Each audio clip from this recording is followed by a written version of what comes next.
All right. Queens College Knights. 4-game set, 2 on the road tomorrow, 2 at home on Sunday. The 4 guys that I think that we are going to get as starters are going to be Jordan Sanabria, a guy that we faced last year, 84-85. Likes to throw a slider off the plate. He started the season opener for them this year. And we'll go through video all these guys in a second. The next guy I think that we will face is Liam Pulsipher.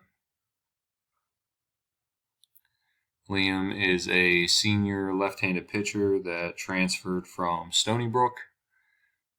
Kev has him listed as 83-85.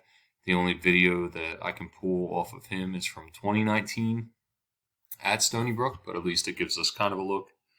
Then I think we will get in Game 3 Chris Neuronis. Chris Neuronis, upper 80s guy. He's started a game for them already this year. He's a freshman, not much on him. And then the last one is a guy they actually threw in relief today for an inning, which leads me to believe he threw his inning in the game to set him up for a start on Sunday. Is Dean Faza, a senior left-handed pitcher that's mid, and we'll pull some video on him as well. All right, so first up guy I think we'll get in Game 1 tomorrow, Jordan Sanabria. Low to mid, like I said, wants to live away. As you can see here by his chart, I mean, just out over the plate, off the plate, going to get you to try to expand the zone low and away to induce weak contact. We really need to stay disciplined in the strike zone and look to stay behind the baseball, whether we're looking to be in the right center gap or we just want to put our meat on the plate and stay through the middle of the field. He actually threw against us last year.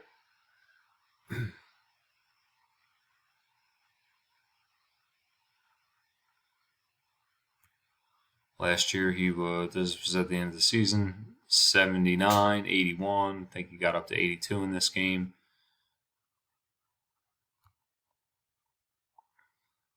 Good friend Marshall Autry. Again, just out over the plate. And then going to throw the slider off of it. He will leave the slider up, but if we look to pull, we're going to get weak contact off that. We just need to stay through the middle and through the backside. Let's see. He'll mix in a changeup as well. He threw one to Meach. Again, off the plate. We have to stay disciplined. Obviously, like that's a ball. Good take, Meach. If the umpire changes his zone, then we have to make an adjustment, whether we're going to get on the plate a little bit more or whatever. We're going to have to find a way to win. But I don't think this is a guy we want to look to just be pool happy on. You can even see to the left, he's just out over the plate, trying to go off. Schmacky. Had some good at-bats this day. So I think that's our approach going in off this guy. We're going to look away, react in. If he throws a slider that backs up, I think we can turn and burn. But for the most part, we need to stay disciplined to that approach. Liam Pulsipher here. First off, Arkansas is sick. Place looks insane. But little lefty. This was from 2019, so a while ago. You can see 82, 83 on the fastball.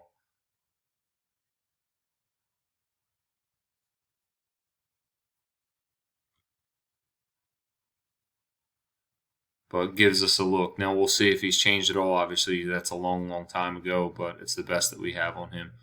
Longer arm swing. Tough to know if he's going to be in the zone. A little bit more kind of nervous young guy here playing the number 12 team in the country. But at least it gives us somewhat of a look off this guy. Liam's numbers this year, small sample size, 6 innings pitched, 5 hits, a couple earned runs, 3 walks to only 4 strikeouts, also threw 2 wild pitches. So probably not going to be much different than what we just saw in the video there. But we'll have to get a really good look early on and make our adjustments in game off Liam. Chris Neronis, that freshman upper 80s guy, 4 innings pitched, just had his numbers up. He got hit around a little bit. He was 4 innings pitched, 4 hits, 3 earned, 3 walks, 3 strikeouts, so kind of all over, and a hit batter. Freshman first outing, so I don't know how much stock we want to put into these numbers, but again, without video, he's going to be a guy that we're going to want to make adjustments kind of in game on. If we can pull a little bit more as the weekend goes on, we will. And then the last guy I think that we'll get as a starter is Dean Faza. Dean, minus that he threw an inning today, but went 5 in his first start, threw fine, but you can kind of see in their numbers overall as a pitching staff. They're 30 walks, 35 strikeouts. So not a lot that's going to get past you. I think the big thing this weekend is we need to really stay disciplined to our approach, whatever it is that day. Tomorrow, again, off Jordan, I think we want to look away, react in, and make him get that slider up and out over the plate before we expand on anything spin-wise. What I will say from the chart that Kev put together, we can run against them. So both lefties slow to the plate. I think with a long arm swing, we're going to have to see his move. But Jordan is 1.45, 1.64 to the plate, a guy that we can take advantage of. I remember we had an opportunity to take advantage running against him last year. The biggest drawback was we just didn't have that kind of team speed. When you look at their overall numbers, stolen base wise, teams are 17 for 26 against them. They don't run a bunch offensively, and teams run a lot on them.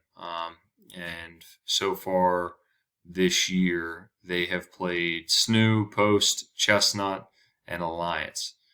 Chestnut runs at will, so let's kind of see what Chestnut did running-wise against them. Chestnut stole 3 bases and was caught stealing a good bit because Chestnut just runs into outs. But I do think we're going to be able to take advantage of them on the bases. They're going to be a solid ball club. They just missed out on the regional last year. This is a team that's 4-0 lifetime against us. They've kind of had our number, so it would be great to go get win number 9 against a really good regional caliber team and a regional opponent to kind of set ourselves apart. So we just have to stick to our game plan, attack the day, and make adjustments on the fly like we do. Stay in our game.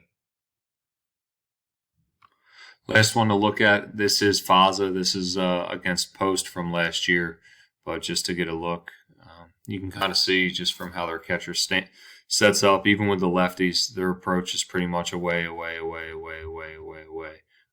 which goes right in line with those numbers that we're seeing with their strikeouts to walks.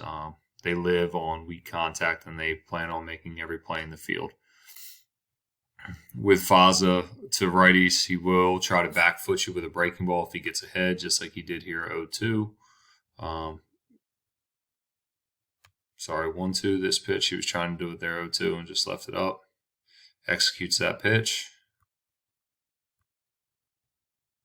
But even left on left, he's going to look to be away. He will leave the breaking ball up. Ooh.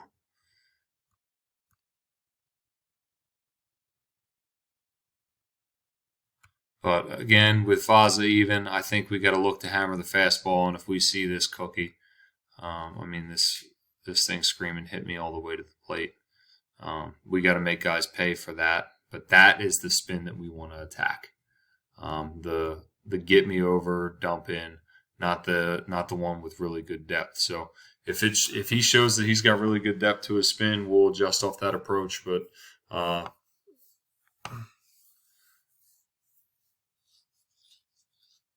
let's attack tomorrow.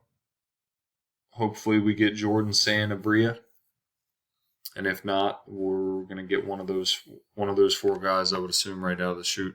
But let's have positive hitting conversations. Stay in our approach, do what we do, and let's string some really good at bats together and stay on the barrel. Go Bolts.